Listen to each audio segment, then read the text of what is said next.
อ้ยะนี่เดี๋ยวทายกินน้ำหวานมันเอาเดี๋ยวจะกินน้ำเด้อโอเค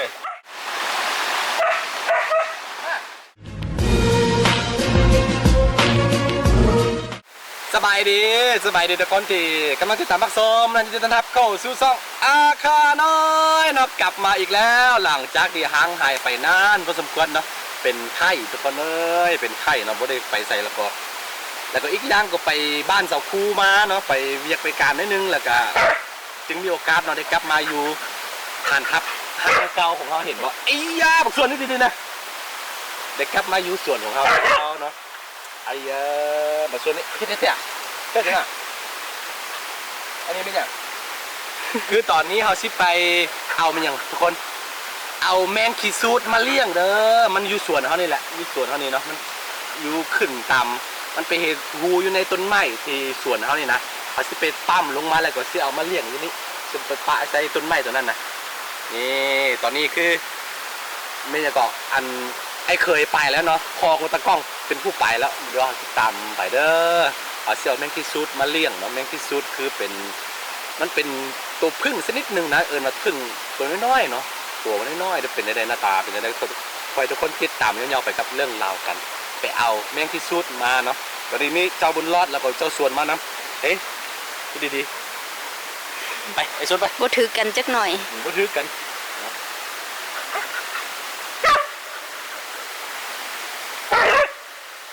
แล้วก็ FC ผู้ใดเข้ามาใหม่ก็อย่าลืมนะกดติดตามช่องอาคายามีแดตอนนี้เนาะตะคู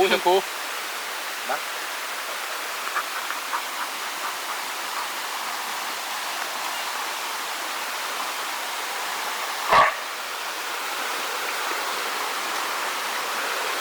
เรื่องจะเอาฝุ่นตกแห้งแล้วก็ไปหมดถึงเอาเลยนี่น้ำนองแล้วก็ไปหมดเลยดีแต่ว่าตู้พอมาไปสักครู่นะแม่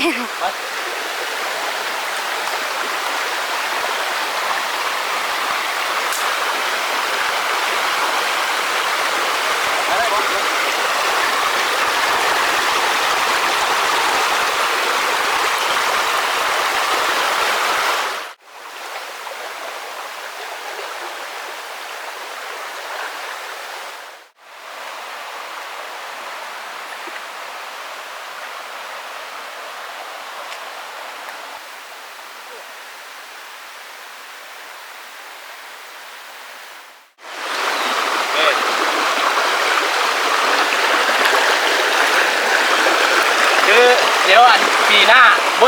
ปีนี้แล้วก็สิได้ล้อมอันนี้หมดเนาะล้อมเลี้ยงหมูเลี้ยงเป็ดเลี้ยงไก่นี่เด้อแล้วก็สิได้ตัดตัวนี้ลงปั้มอันนี้แล้วก็แบกกลับไปเลี้ยงเนาะเห็นบ่อยครูลองซูมมึงไปดิตัวนี้แหละนี่คือแมงคีซูดเด้อไอ้ยะนี่ดีนี่แมงคีซูดเด้อ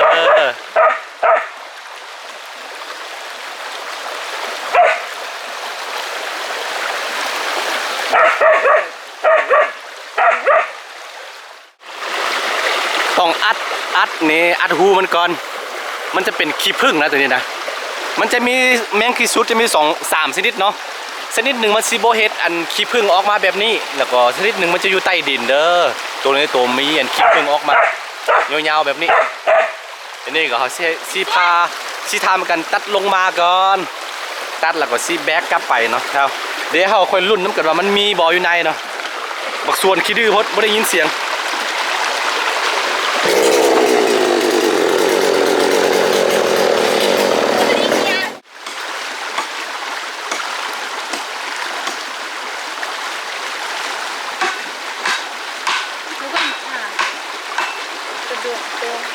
เขาเอาหมดแล้ว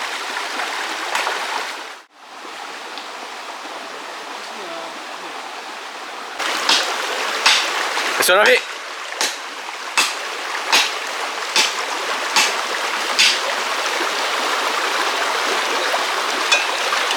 ไม่ไหนเล็กนี่ตอนนี้เราดึกพาได้ครึ่งหนึ่งแล้วค่อนข้างแข็งไหมตัวนี้แข็งอีหลี อันนี้ให้เอ็กซ์สวยเป็นผู้ตัด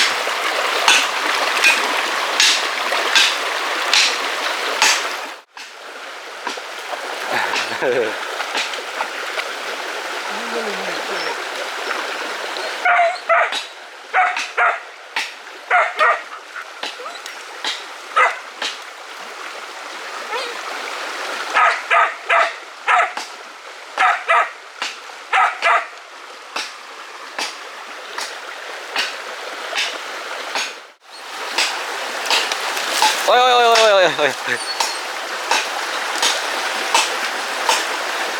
มันย่านอันบะสวนเราก็ตกน้ำ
ปัญหาคือมันตกเข้าน้ำเด้อ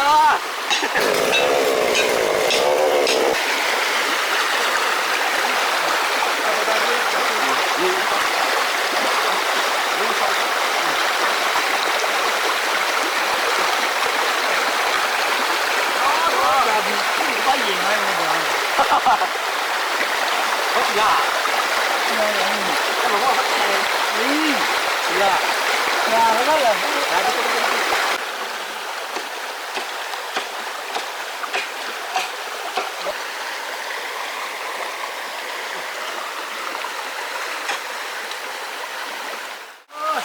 คือปัญหาตอนนี้คือมันตกเข้าน้ำนะอู้ลำบากพี่น้องเดี๋ยวโบหูว่าซีสามารถเลี้ยงได้หรือบ่นี่คุณนำเข้ามัดผมบอกเนี่ย โอ้น้ำไหลลงมานี่ป้ากินได้ปะนี่กินได้มันบอก สุดแล้ว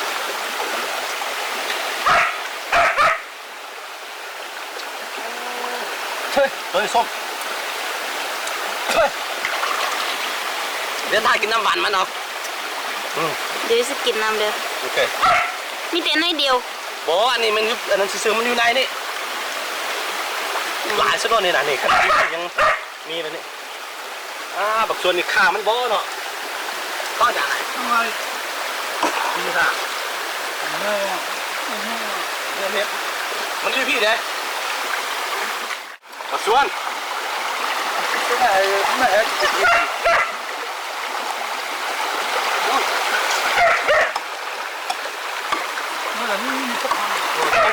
ี่นั่นคือ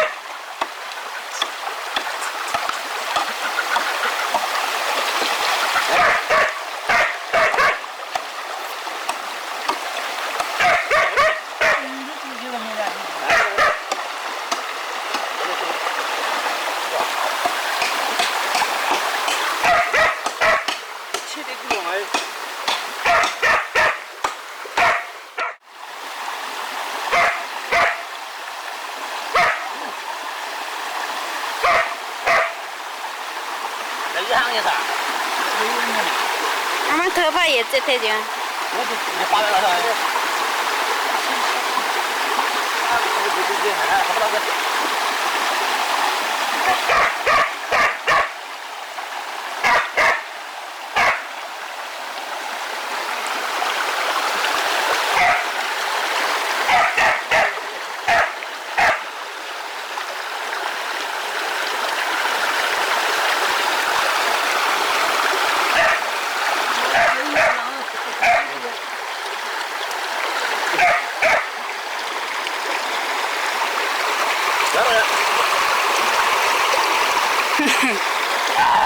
น้ำบาดนี่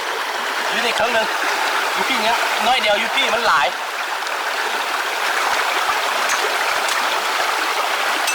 โอ้เบื่อโอ้น้ำพึ่งเลยเห็นป่ะ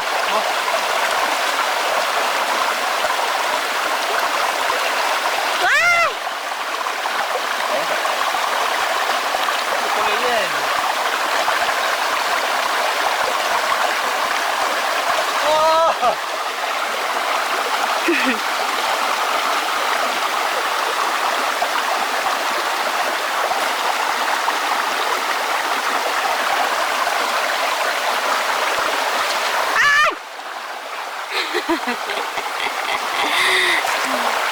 ไอ้เกี่ยวมันเด้อ แดงอีกอ่ะ ยังปื้อโอ้ชิกะมันก็จะ จี้อ่ะมันคือซีโบยูน้ำเฮาเลยแหละเพราะว่าข้ามเข้ามัดเด็กกับโบแน่เนาะคือเอากลับไปส่วนกันมันลายไปน้ำไปดูไหม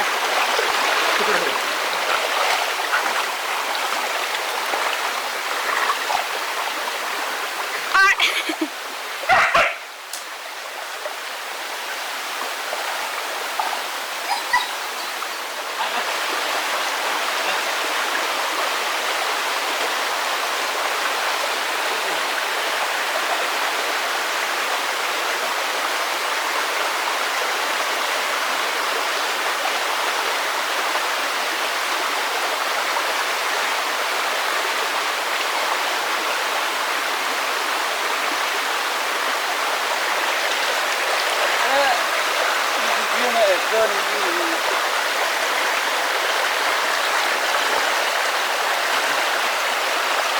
คือข้าวเดี๋ยวจุ่มมาคือแม่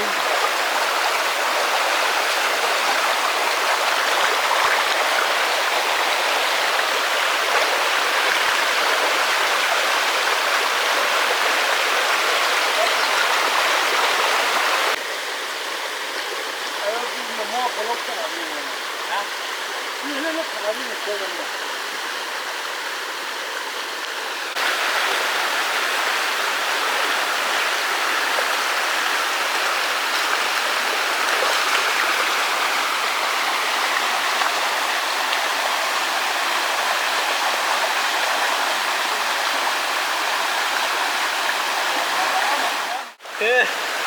ตอนแรกเขาว่าเชี่ยวไปเลี้ยงแต่เนื่องจากว่ามันตกใส่ในน้ำนะน้ำมันเข้าบ้านเพราะสามารถเลี้ยงได้ตัวนี้เอาสิพากินเลยพี่เลย เสียดายสุดนี่ขอโทษพี่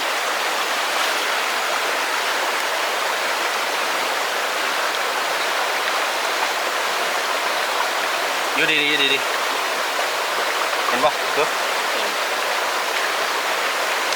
โอ้น้ำเข้าหมด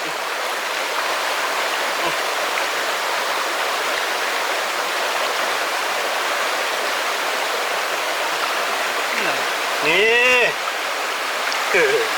ดี๋ยวโอ้น้ำผึ้งดูดีน้ำผึ้งเห็นป่ะน้ำแมงกะซูดตัวนี้ในสมัยก่อนเนาะเขาจะเอาตัวนี้เนาะคิดผึ้งตัวนี้ไปเฮ็ดเสน่ห์เด้อดูดีเฮ้ย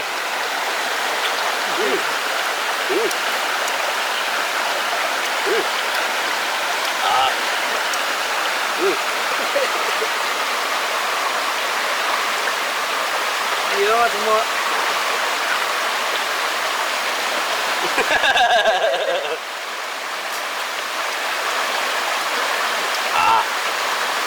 ดีมาก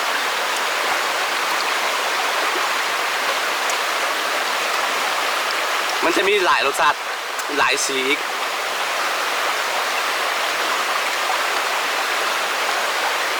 จะคือดินแดจะคือมีอย่างแดจะ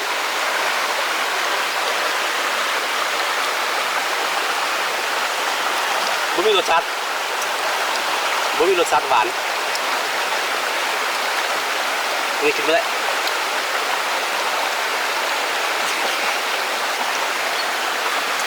ข้างนี้กินนะ เอาไอ้มึง มีอะไรกินน้ มึงอยู่ดีๆอยู่ดีๆมึงอยู่ดีๆ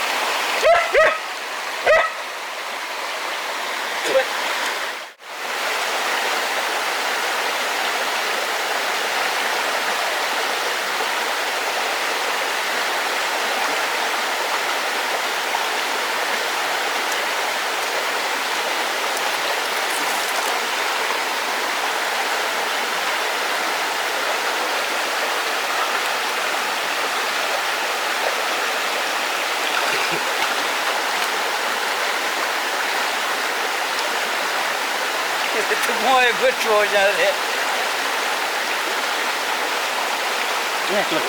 รถนี่ปะ ำไวสุด จะเป็นตัวอ่อนมันเสียดายเอาปั๊มลงมาเลยไปทึกน้ำเอาไปมกกินเพิ่ม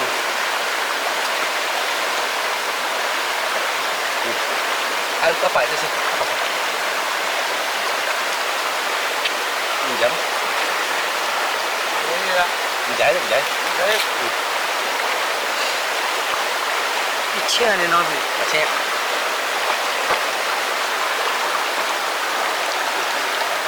อยู่ดีๆอย่าไปกวนมันอย่าไปกวนมัน อ้าว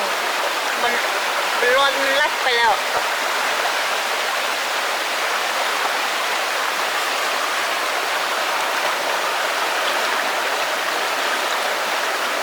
น้ำเข้าแล้วแม่มันตายโอ้ย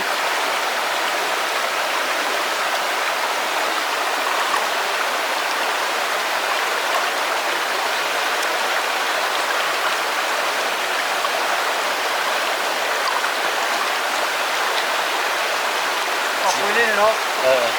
จีมเอาไง